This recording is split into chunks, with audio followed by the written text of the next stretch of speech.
Wasabi guys, welcome back to another how to build around this commander video. Today we are taking a look at Meria, Scholar of Antiquity from Dominaria United. As always, if you appreciate these videos, hit the subscribe button.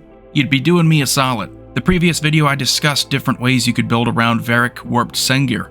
Meria is a 3-mana, red and green colored elf artificer. She is a 3/3, which is acceptable for that kind of mana cost. She has an ability here that says tap an untapped non-token artifact you control to add 1 green mana. It's important to point out that this is her ability, and her ability here is a mana ability that cannot be responded to. This is going to be relevant if you want to explore stacks, because a lot of stacks cards hurt artifact activated abilities. So you could play those kind of cards under this commander and have them not hurt your ability to produce mana. You can also tap 2 untapped non-token artifacts you control to exile the top card of your library, and you may play it this turn. It's also important to point out that these are untapped non-token artifacts, which immediately excludes those treasure tokens.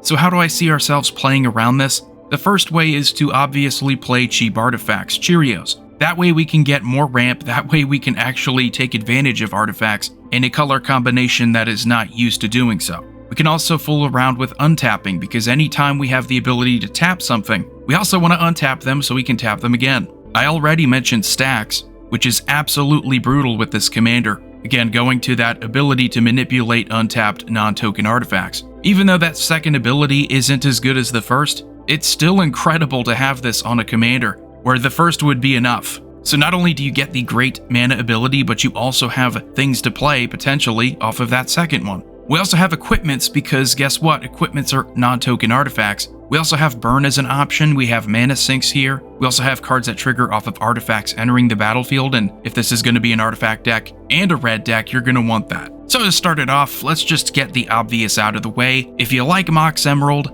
but you hate that you can't play it in Commander, well, guess what? Our Commander basically is Mox Emerald. And not just one, but however many zero-cost artifacts you can throw out there. You have Mox Emerald value. So you have Tormod's Crypt, Darksteel Relic, Ornithopter, Memnite. You get Mishra's Bauble, Claws of Gix, Everflowing Chalice, Fountain of Youth, and many, many more. Granted, they're not all great in Commander without this ability, but with Meria, they all basically become Mox Emeralds at the worst. I knew right out of the gate that Meria was going to be a powerful commander option. I just didn't know if the player base would really catch on. It seems like it has, and she is already one of the most played commander options from the set. And this is all you really have to do to advertise for the commander. Just showcase a bunch of zero-cost artifacts, replace the artwork with Mox Emerald, and you have probably one of the most powerful commander options this year, and one that could potentially be a strong CEDH commander. Again, fast mana is key for that format. Doesn't get much faster than getting a return on 0. Now, don't be too distracted. You could go the Cheerios route, but in general, any cheap artifact is going to be beneficial. In fact, you might find more usefulness out of 1 mana, 2 mana artifacts that actually serve a purpose to synergize with your deck. Sensei's Divining Top again because of that second ability, where Meria lets you exile off the top. This is pretty relevant.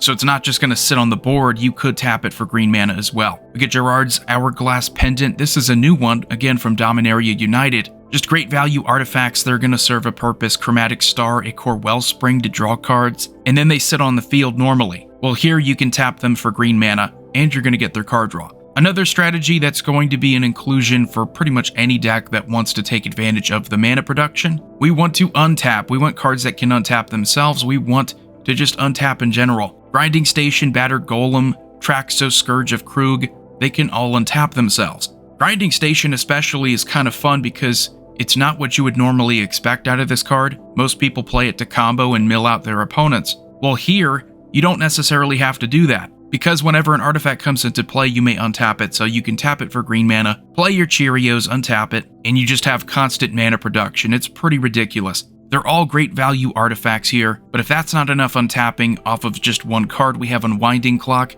and Seedborn Muse. It's not enough to just have a ton of mana to work with. You want your mana for your mana sinks on your other turns. You're going to see other cards that do something similar to Howling Mine, but this is what I'm talking about. This is why Meria is going to be such an amazing commander to build around. You have these older cards that have this condition where if they're untapped, they work. Howling Mine is one of them. So it's normally symmetrical. You know, everyone gets their turn, everyone gets to draw a card. But with Meria out there, you can tap it at the end of your turn so that your opponents don't get the card draw and you do. It's also worth pointing out that because you have a lot of cards that are going to be tapping for mana, you're going to want to use that mana on something. Helix Pinnacle is far from a practical win con, but it is a pretty fun win con. There's never been a moment in our playgroup where someone played a Helix Pinnacle and people got salty. It was always one of those cards that if someone won with it, you actually felt they deserved to win. Because you see it coming a mile away. It has Shroud, it's hard to get rid of, but there is a lot of mass enchantment removal that can deal with it. You also have to get to 100 mana in order for this to really work. So viewing it that way, we could also play something like Omnath Locus of Mana, so that it's not about trying to get as much in one turn, as it is just saving up your mana in a green mana bank. I think that's the fun way to build around her. You could go stacks, but personally, I would go for this. We do have other ways of winning, which I'll discuss towards the end of the video, but if you can only have one surefire way of winning the game in your deck, and your deck is aggressively ramping up and getting a ton of mana,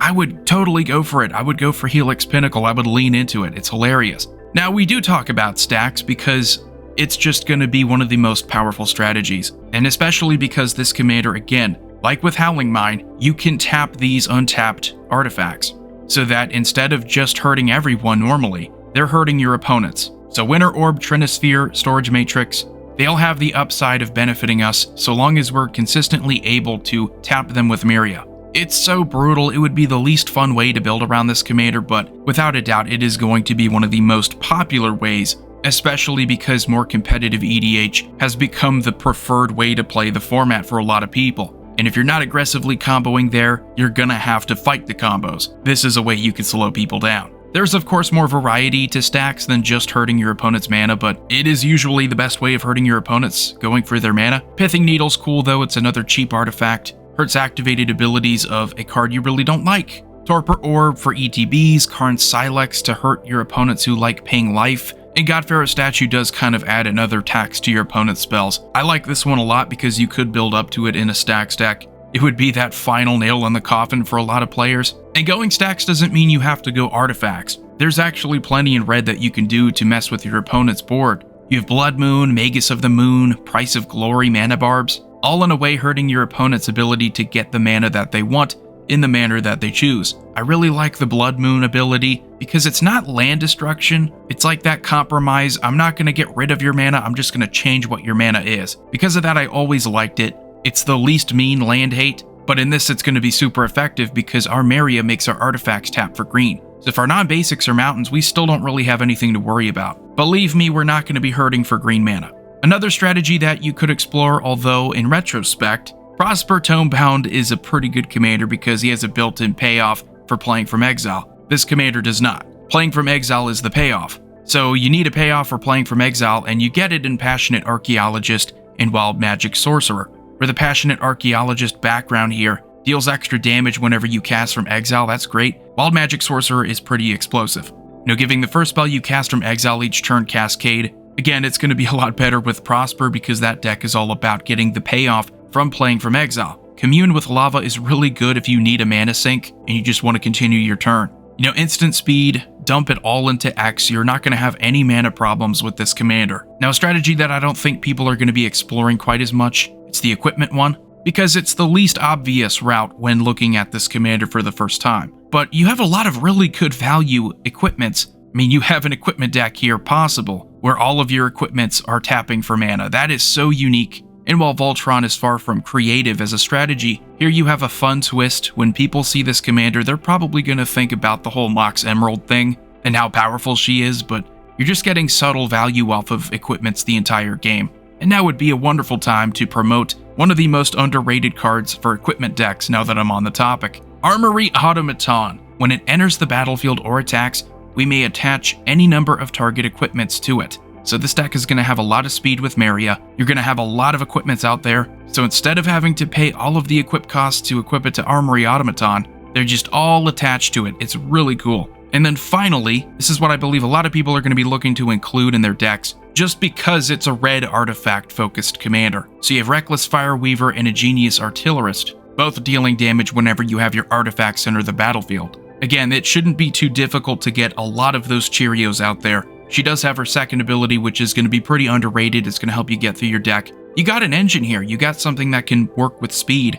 So letting these sit out there, you're just dealing a lot more damage. Because you're going to want a lot of mana sinks, I think Walking Ballista being an artifact and a mana sink is perfect.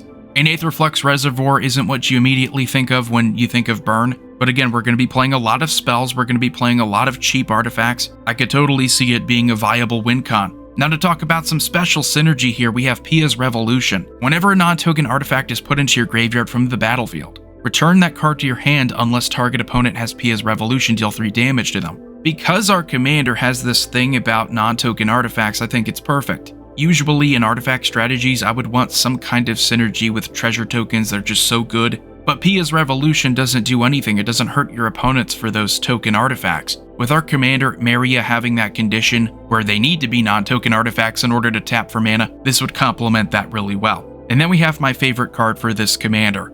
It's one that I'm going to recommend over most other ones, Ghirapur Aether Grid. It's another card here that's going to burn your opponents. It's going to sit on the field, where you're tapping 2 of your untapped artifacts in order to deal 1 damage to target creature or player. Doesn't seem like a lot, but there are a lot of good creatures in this game with 1 toughness, and late game this could win it all. With just about every other artifact commander option, I would say no, this isn't worth it. It's too slow, you have to tap too many artifacts.